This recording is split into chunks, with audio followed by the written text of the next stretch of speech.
메시아 사상 이사야 9장 1절에서 7절 말씀으로 오늘도 하나님을 경험으로 알기 원합니다. 사람이 죄로부터 구원함을 받는다는 것은 새롭게 거듭난다는 의미인 것입니다. 그것을 증명하는 것이 바로 예수님의 부활이에요. 만약에 이 부활이 없었다면요, 우리의 어떤 신앙들은 일반적인 종교로 여겨졌을지도 모릅니다. 그러나 사람들이 만들어낸 수많은 종교들 안에는 부활이라는 개념이 존재하지 않는다는 거예요. 한 가지, 부활은 불교에서 말하는 윤회와는 완전히 다른 차원이라는 겁니다. 즉, 부활은 오직 하나님이 세상과 완벽하게 구별하시고자 허락하신 하나님의 거룩한 영역이라고 할 수 있습니다. 따라서 이 부활은 곧 영생으로 이어지는 매우 중요한 절차라는 거예요. 다시 말해서 죄의 싹은 사망임에도 불구하고 그리스도 되시는 예수님과 함께 다시 새 영으로 인해 부활, 즉 거듭남을 통해서 영생함으로 들어갈 수 있다라는 거죠. 따라서 그리스도 되시는 예수님의 이 부활에 대한 믿음이 없이는 그 누구도, 그 어떤 누구도 구원함을 받을 수가 없습니다. 중요한 것은 그리스도라는 말과 메시아라는 말이 동일하다는 거죠. 즉 메시아는 히브리어고요, 그리스도는 헬라어입니다.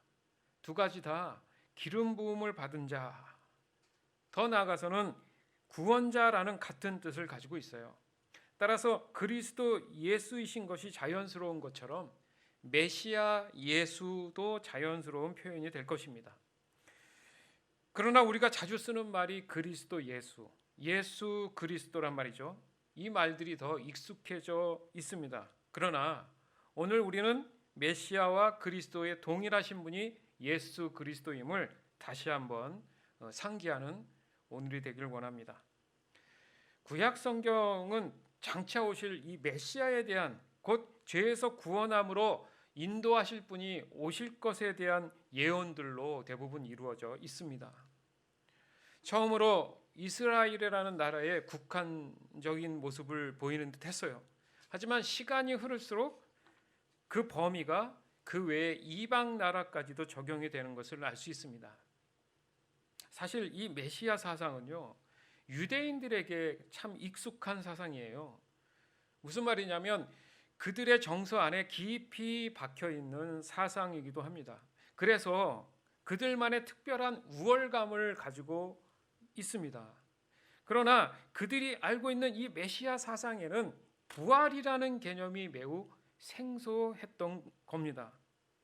그리고 그들이 가지고 있었던 확신은 자신들의 메시아 자체는 세상 모든 것을 호령하는 위대한 어떤 강력한 힘을 가진 존재라고 믿었어요.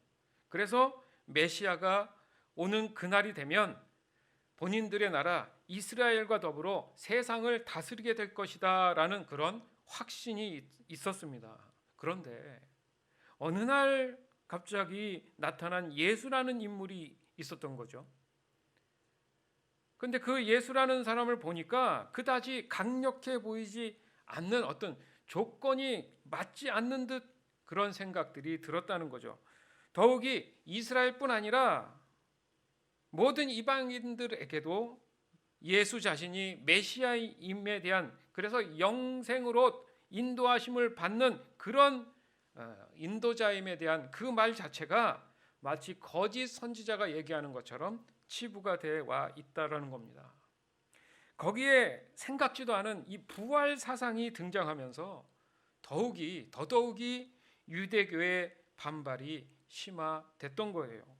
그러나 분명한 것은 예수님의 이 모든 행적은 완벽하게도 구약 성경의 예언 그대로 이루어졌다는 거죠. 그리고 예수님 전이나 후나 어떠한 경우도 예수님처럼 동일한 그런 행적을 가진 사람은 전무후무한 상태라는 거예요. 이것만으로도 충분히 예수님이 우리의 메시아 되심, 곧 그리스도이심을 분명히 확증할 수 있다라는 겁니다. 아멘. 믿으시기 바라요. 그래서 우리는 이 예수님을, 메시아 되시는 예수님을 유일하게 사랑하고 있는 겁니다.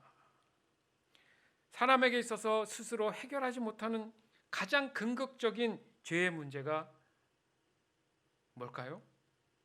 우리가 늘 얘기하지만 죽음의 문제죠. 죽느냐 사느냐의 늘 문제. 그래서 그런지 몰라도 예수님이 십자가에 죽으셨어요. 그런데 반전이 일어나죠. 3일 만에 부활하십니다. 이 의미는 죄의 싹은 사망이다라는 이 진리는 여전히 유효하다는 거예요. 더군다나 그 죽음은 곧 죄에 대한 대가를 치른다는 의미도 있기 때문에, 죄로 인해서 사형 선고를 어떤 받은 사람이 있어요. 그러면 그 사람은 언젠가 사형 집행이 되는 날, 죽는 날이 되겠죠. 그것이 죄에 대한 값을 치른다는 점에서 예수님이 모든 사람의 죄에 대한 대가를 지불하셨다는 의미가 되는 거죠. 그런데 여기서 모든 것이 끝났다면 사람들은 구원에 대한 확신을 그다지 얻기 어렵다는 그런 생각들이 들 겁니다. 즉 아무리 예수님이 죽음에 대한 그 대가로 내가 대신 십자가에 오를게 하더라도 사람들은 여전히 육신의 죽음을 대면하고 있었다는 얘기죠. 그렇지 않습니까? 그러면 예수님 이후로 사람들은 죽지 말았어야 되는데 왜 믿는 사람들이 죽었느냐?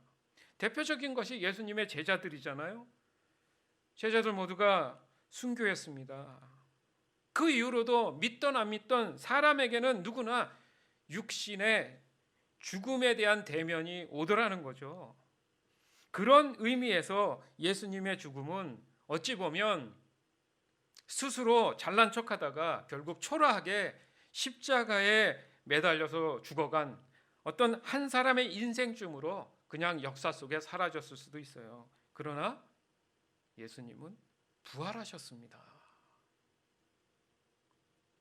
뭐 이 정도는 돼야 뭐 메시아의 위험이 뭐 있는 건가요? 한낱 살아생전에 전 세계를 좀 호령하고 그러나 나이가 들어서 어느 순간 죽음을 대면하는 인물이라면 메시아라는 그런 가치도 한 시대에 그냥 어떤 풍미했던 그런 짧은 삶이 아니었는가 이렇게 생각할 수도 있습니다. 그래서 하고 싶은 말이 뭐냐, 메시아의 어떤 그런 개념이 한낱 어떤 위험을 보여주기 위한 그런 것이 아니라는 거예요.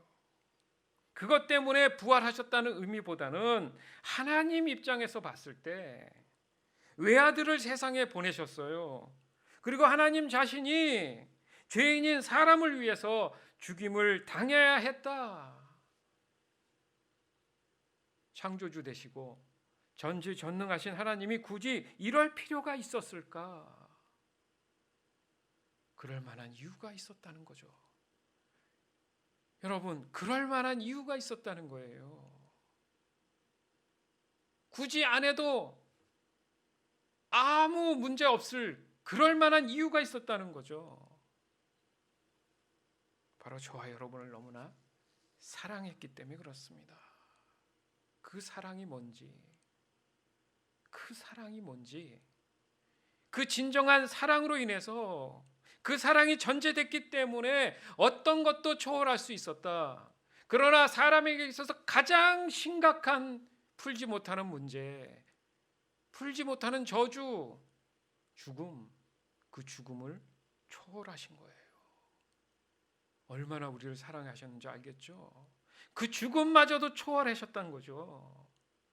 따라서 진정한 메시아 그리스도 사상은 단순히 세상을 호령하면서 선택받은 자들에게 특혜를 주고 그 특혜를 받은 사람들이 그냥 세상적으로 풍성하게 살아가는 것, 그런 가치와 문제가 아니라는 거예요. 정리해보면 사람의 구원을 위한 하나님의 뜻은 이미 아담과 하와가 죄를 범한 동시에 시작됐습니다. 그리고 지금 이 순간까지 이어지고 있어요. 하지만 이 메시아 사상은 사람의 육신, 곧 그 육신만을 전제했을 때 적용되는 사상이라는 거죠. 무슨 말이냐면 사람이 살아서 메시아 되시는 예수님을 믿어야지만이 이 부활이 일어날 수 있다라는 거예요. 아주 중요한 얘기입니다. 왜냐하면 예수님과 동일하게 사람의 육신이 죽기 전에 죄에 대한 인식을 하고 그 죄에 대해서 회개함을 통해서 구원함을 받았다는 증거가 있을 때 언젠가 그 육신은 죽음을 맞이하게 되는데, 그렇지만 구원받은 사람은 예수님처럼 부활의 영광으로 들어갈 수 있다, 이겁니다. 마태복음 22장 29절에서 32절. 예수님께서 이들에게 대답하셨습니다. 너희는 성경도 알지 못하고 하나님의 능력도 알지 못함으로 잘못 생각하고 있다. 부활할 때에는 누구도 장가가거나 시집가지 않으며 오직 사람들이 하늘에 있는 천사처럼 될 것이다. 죽은 자의 부활에 대해 말하자면 하나님께서 이렇게 말씀하신 것을 읽어보지 못했느냐? 나는 아브라함의 하나님, 이삭의 하나님, 야곱의 하나님이다. 하나님은 살아있는 사람들의 하나님이시지 죽은 사람들의 하나님이 아니시다. 아멘. 하나님은 살아있는 사람들의 하나님이지 죽은 사람들의 하나님이 아니시다. 이 땅 가운데 나의 죄를 위해서 하나님으로 하여금 부르심을 받아서 오신 예수님, 그 메시아께서 내 생명, 육신의 생명이 있는 한 내가 구원의 길로 갈 수 있는 그런 기회를 주실 수 있는 그런 시간을 마련해 주신 거예요. 살아생전에. 죽은 자에겐 아무 의미가 없는, 그래서 우리가 살아서 믿어야 된다는 얘기인 거예요. 뭘요? 예수님의 부활하심. 그 부활하심을 왜 믿느냐고요? 나도 거듭나야 되니까. 나도 거듭나야 되니까. 아시겠습니까? 구원함으로 거듭난 사람은 마치 하늘에 있는 천사처럼 된다, 이렇게 말씀하시잖아요. 사람들이 늘 질문하잖아요. 천국에 가면 도대체 어떤 모양입니까? 예수님이 말씀하시네요.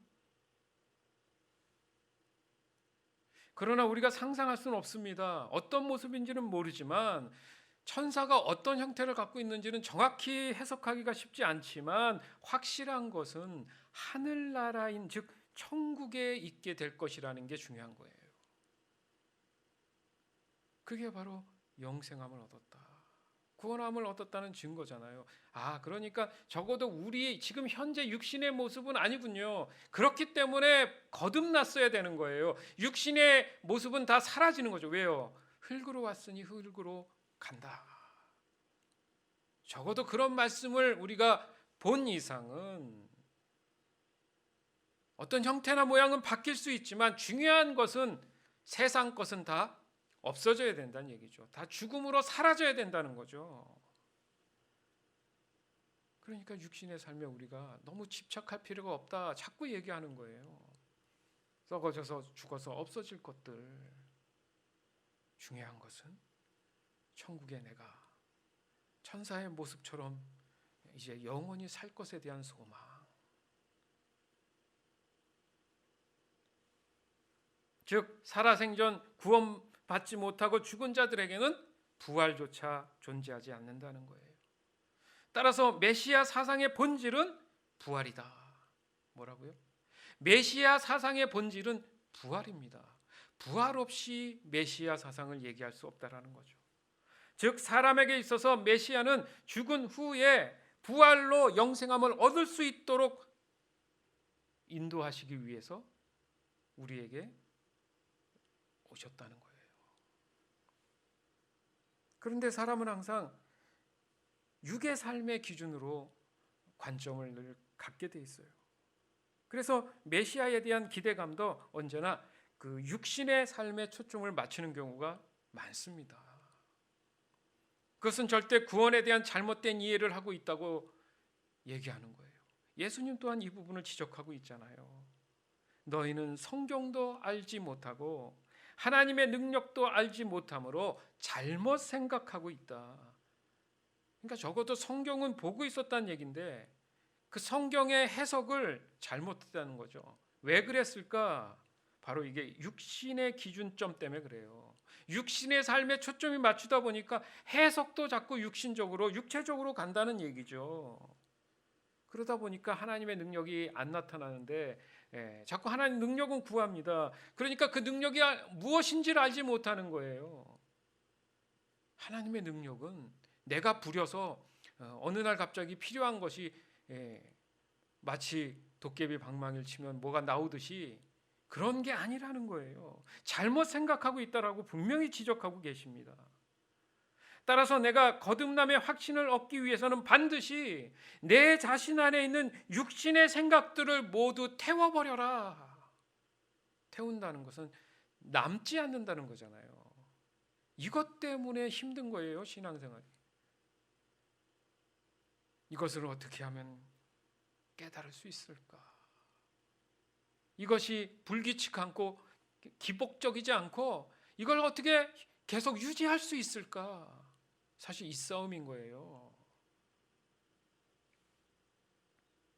그렇지 않으면 그 육신의 생각들 때문에 반드시 또 넘어지게 돼 있습니다.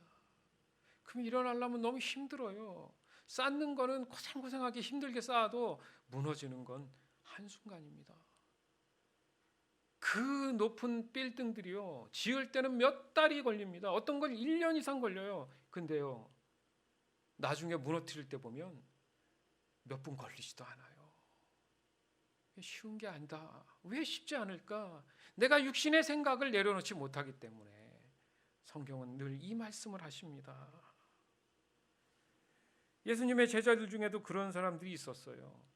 자신들의 미래를 예수님의 보여지는 그런 모습으로 인해서 목숨을 건 사람들이 있었어요. 이게 바로 육신의 생각으로 바라봤다는 얘기인데, 말하자면 내가 이제 능력 있는 이 예수님을 옆에 두고 잘 모시면 신분이 좀 상승되지 않을까?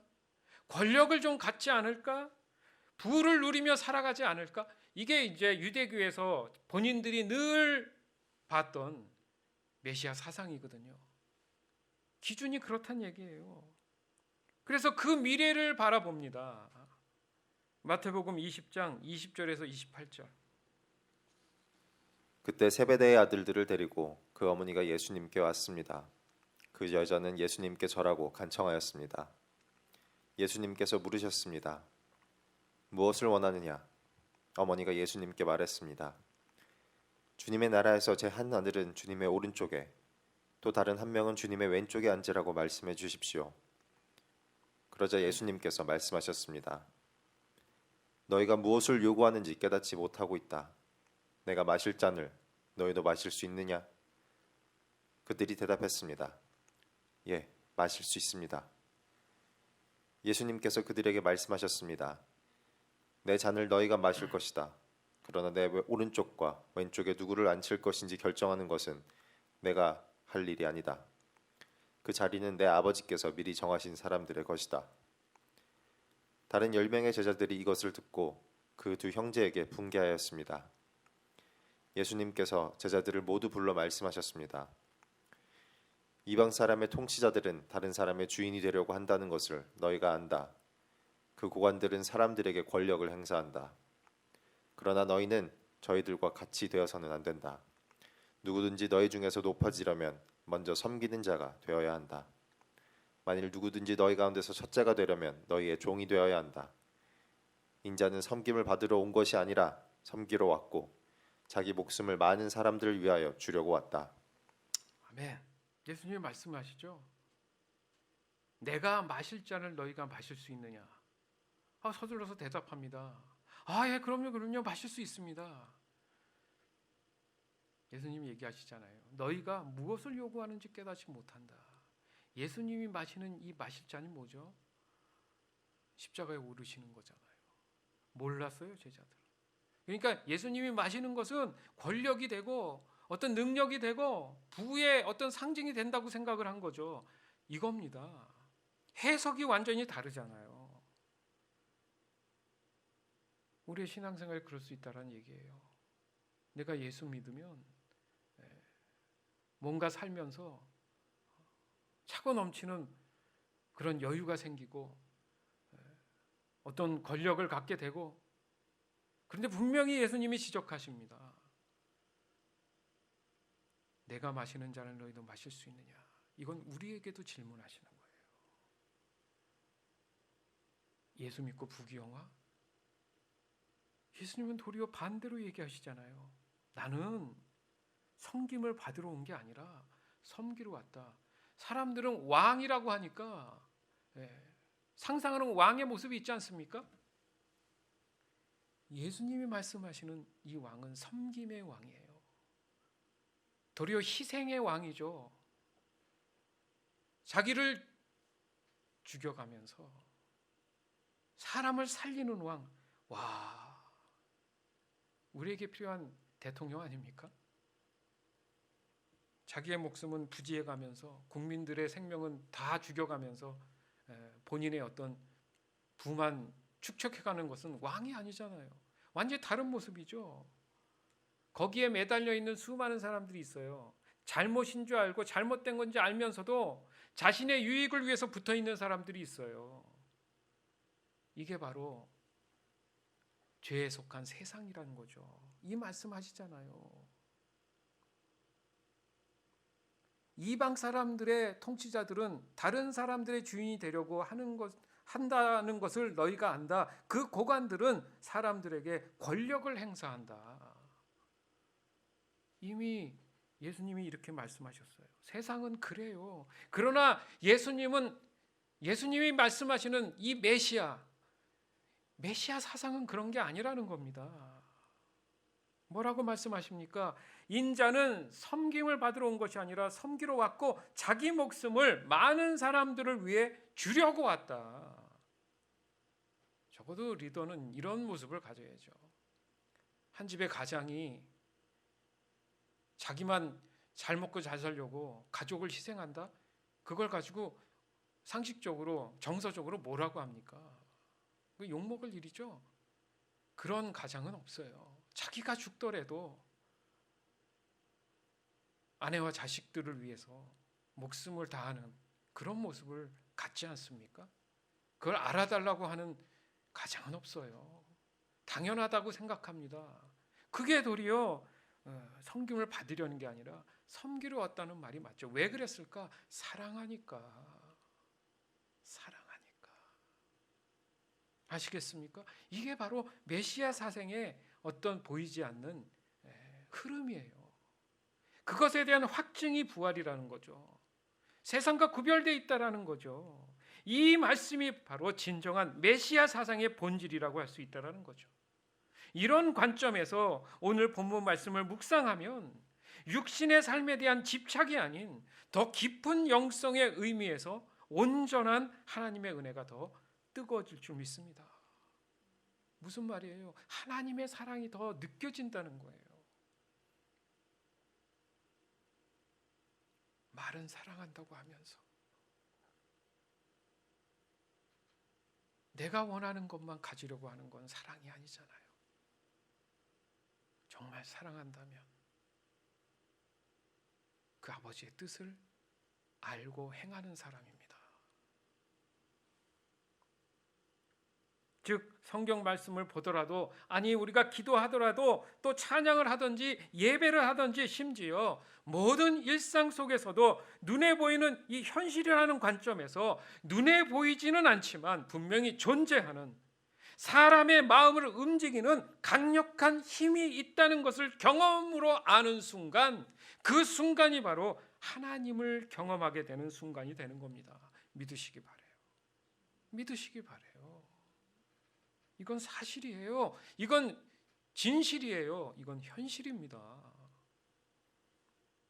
이 경험이 한 번만 있더라도 이 한 번의 경험 통해서 거듭남이 일어나는 것이고요. 또 영생함이 보장된다고 생각한다면 우리는 목숨 걸고 이 깨달음을 얻어야 됩니다. 그러기 위한 지금의 우리의 신앙생활이 늘 영적인 눈을 갖도록 애써야 돼요. 힘써야 된다는 얘기죠. 자꾸 보이는 것만 쫓아다니지 말고. 요즘 사람들이 말합니다. 지금의 현실적인 소망이 뭡니까? 라면 대부분 얘기하죠. 코로나 이 19가 종식됐으면 좋겠습니다. 그 이유가 뭡니까? 이제 좀 뭔가 다 회복되고 해서 경제가 회복돼야 되지 않겠습니까? 먹고 살아야죠. 지금 이 두 가지가 엉켜 있잖아요. 맞죠? 식당을 열어서 하는 분들이 코로나 바이러스에 대한 이 두려움을 뚫고 그래도 문을 열고 손님을 받아야 되는 이유가 이해가 가잖아요. 손가락질하기에는 그렇죠. 그런 자격이 없죠. 그 사람들도 먹고 살아야 되는데 렌트비도 내야 되는데 만만치 않다는 거죠. 직원들 월급도 줘야 되는데 그러나 코로나 바이러스로 너무너무 많은 사람들이 죽어가고 있어요. 치료제가 없는 게 아니죠. 너무 비싸요. 권력을 가진 자, 유명한 사람만이 그 특혜를 누리고 있어요. 그 외의 사람들은 그냥 죽는 거예요. 이제 백신이 나와서 뭐 그게 적용이 된다 하지만 그것 또한 지금 부작용 때문에 1년을 더 기다려야 된다고 얘기합니다. 적어도 더 갈 수도 있죠. 이게 현실적인 소망이잖아요. 이 힘든 문제, 이걸 누가 해결할 겁니까? 사람들이 말을 안 듣는다? 안 듣죠. 다 나름대로 이유가 있죠. 또 뭐라 할 수도 없죠. 이 복잡한 문제를 누가 해결하죠?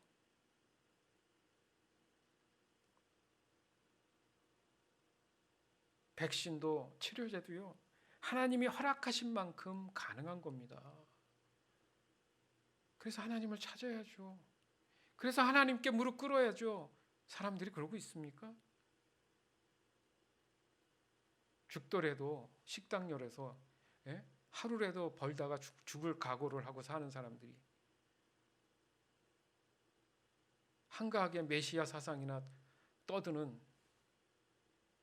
우리의 신앙의 모습을 보고 한심하다고 하지 않겠습니까? 도대체 우리는 세상에 어떤 영향력을 주고 있었나요?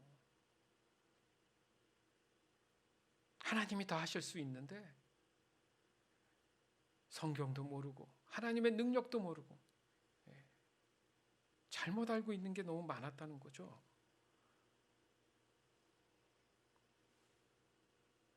지금 현실적인 소망은 사람에게 있어서 절대적인 구원의 이 본질을 갖는 거예요. 그냥 순간적인 예방이나 치료가 아니라 영원히 백신도 치료제도 무의미하고 필요 없는 영생으로 갈 수 있는 오직 참 메시아 사상을 깨닫는 거. 그게 중요하다는 얘기입니다. 지금 한가하게 제가 성경에 있는 내용을 여러분에게 소개한다 이게 아니에요. 지금 저도 살고 싶어서 우리 모두가 같이 살아야 된다는 얘기를 하는 거예요. 지금 어차피 죽을 건데 조금 더 산다고 해서 뭐 가치가 있겠느냐? 그럴 거면 영원히 살 수 있는 것도 있잖아요. 지금 그게 근데 진리라고 합니다. 그러면 이 진리를 따르면 되죠.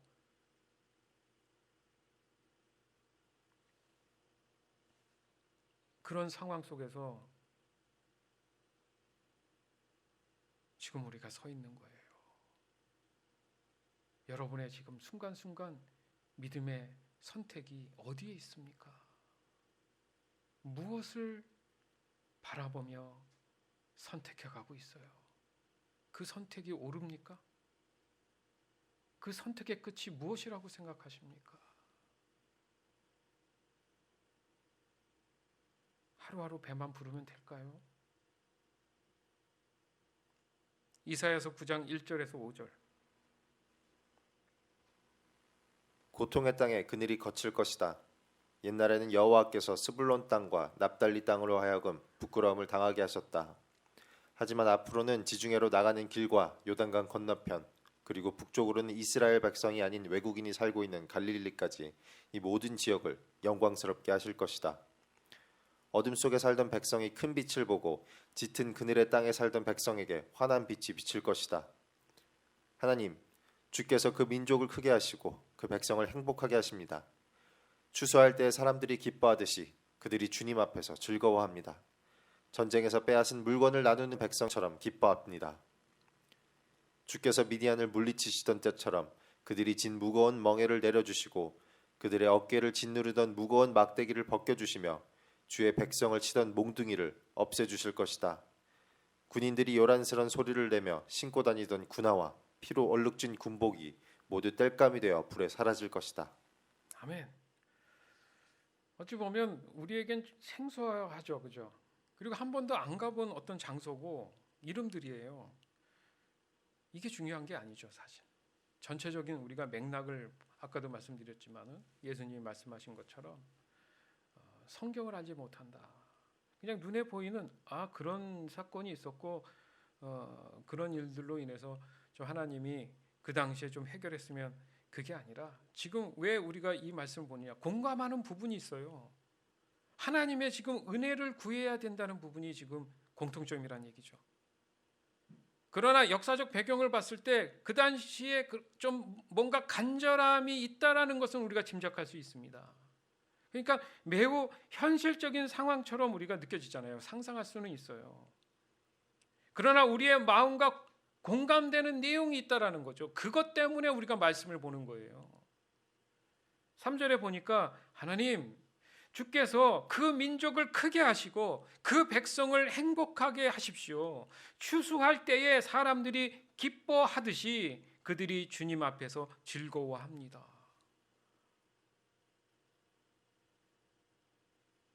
이 메시아 사상, 죄에서 자유한 삶, 추수할 때에 사람들이 기뻐하듯이 마지막 때죠. 그러니까 그때나 지금이나 사람들이 소망하고 간절히 원하는 건 같아요. 그렇죠? 하지만 이 간절함이 다가 아니라는 겁니다. 눈에 보이는 현실적인 것. 지금 우리의 현실과 일상에서 간절함. 무슨 말이냐면 근본적인 행복이죠. 다시 말해서 이 말씀은 진정한 참 행복을 설명하기 위한 현실이라고 말하는 사람들의 관점에서 설명을 그냥 하는 거예요. 지금 우리의 현실을 얘기한다는 측면에서 봤을 때도 마찬가지죠. 그 너머에 뒤에 숨겨져 있는 참 행복을 붙잡을 수 있는 영적인 마음, 영적인 눈, 이게 우리에게 에너지가 될 수 있다는 거예요.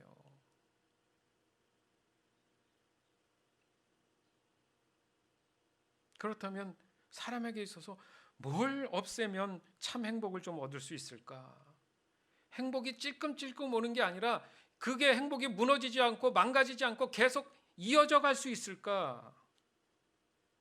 4절에 보니까 주께서 미디안을 물리치시던 때에 과거에 그런 일이 있었나 보죠. 그죠? 하나님께서 미디안을 물려쳐 주셨을 그때처럼 그들이 짊어진 무거운 멍에를 내려주시고 그들의 어깨를 짓누르던 무거운 막대기를 벗겨주시고 주의 백성들을 치던 몽둥이를 없애주실 것입니다. 우리가 인생의 삶의 어떤 어려움과 힘듦을 뭘로 표현해요? 무게로 표현하잖아요.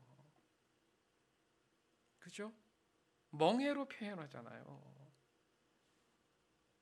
그러니까 한마디로 사람이 가지는 죄의 싹시잖아요. 그죠?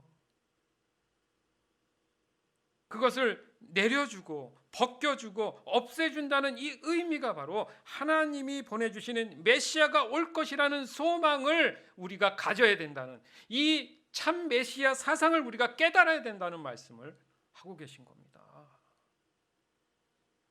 누가복음 4장 17절에서 19절. 예수님께서는 예언자 이사야의 책을 건네받으시고 책을 펴서 이렇게 기록된 곳을 찾아 읽으셨습니다. 주님의 성령이 내게 내리셨다. 이것은 하나님께서 내게 기름을 부으셔서 가난한 자에게 복음을 전파하게 하려는 것이다.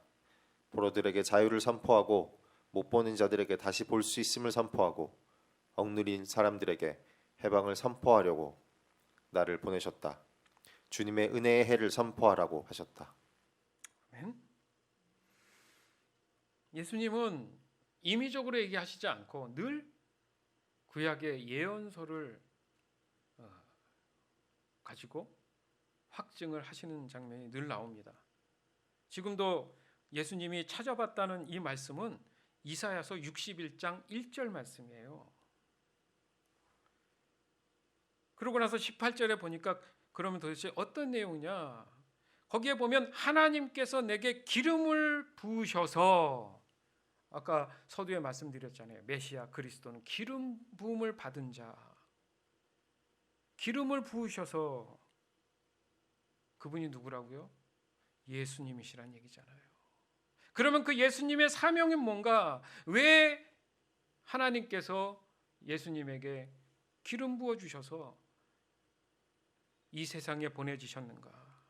가난한 자에게 복음을 전파하는 거, 포로된 자들에게 자유를 선포하는 거, 못 보는 자들에게 다시 볼 수 있도록 선포하는 거, 억눌린 사람에게 해방을 선포하는 거, 바로 즉 주님의 은혜의 해를 선포하는 거. 아시겠습니까?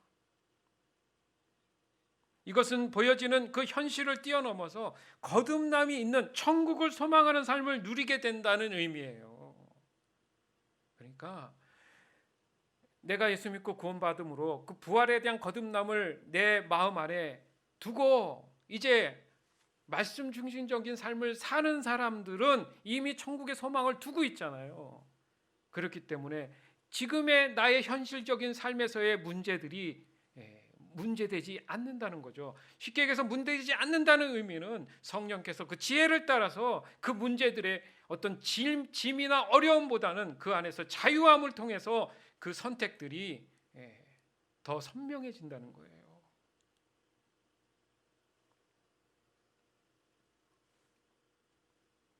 따라서 오늘 이 본문과 같은 맥락으로 볼 수 있는 겁니다. 예수님도 분명히 이 이사야 책을 통해서 메시아에 대한 정의를 분명히 하고 계신 이유가 거기 있어요. 이미 이 메시아 된 예수님은 예언된 상태였던 거죠. 없던 얘기를 하는 게 아니라는 거예요. 그래서 그 예언이 성취되고 있음을 증거하고 계신 거예요.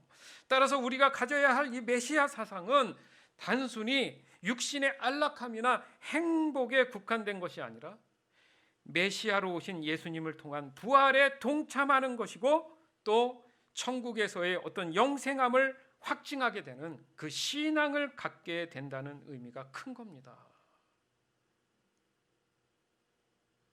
사랑하는 여러분, 우리에게 있어서 메시아는 누구시죠? 예수님이십니다. 곧 그리스도 예수시죠. 즉 메시아는 하나님이 지명해서 기름 부어서 사람들의 죄에서 구원하시고자 보내심을 받은 분이라는 뜻이잖아요. 특히 사람이 죄로부터 구원함을 받았다는 것은 새롭게 거듭났다. 그것을 증명한 것이 예수님의 부활이라는 거죠. 즉 부활은 오직 하나님이 세상과 완벽하게 구별하시고자 허락하신 하나님의 유일한 거룩한 영역입니다.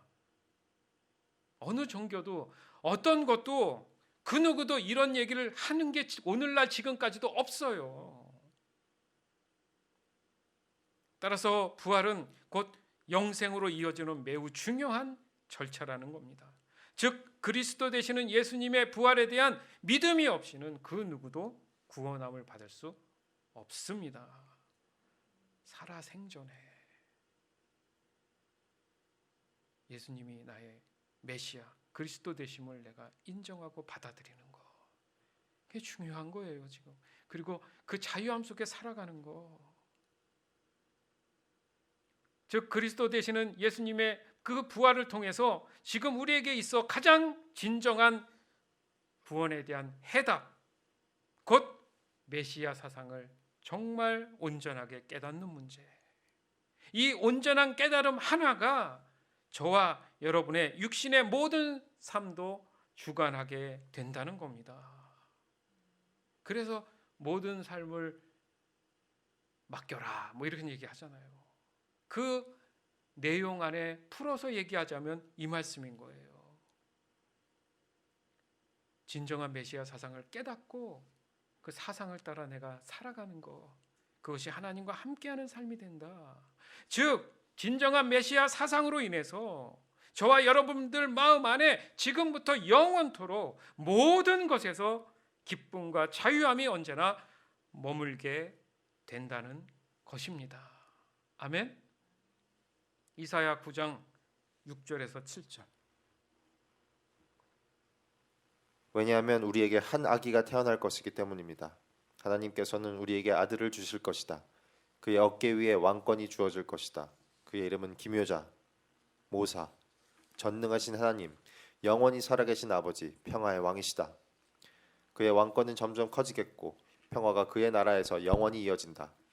그가 다윗의 보좌와 다윗의 나라에서 다스릴 것이다. 그가 정의와 공평으로 이제부터 영원토록 그 나라를 견고하게 세울 것이다. 만군의 여호와께서 이 일을 이루실 것이다. 왜냐하면 주께서 자기 백성을 뜨겁게 사랑하시기 때문이다. 아멘. 이제부터 영원토록 그 나라를 견고하게 세울 것이다. 만군의 여호와께서 이 일을 이루실 것이다. 왜냐하면 주께서 저와 여러분을 뜨겁게 사랑하기 때문입니다. 아멘.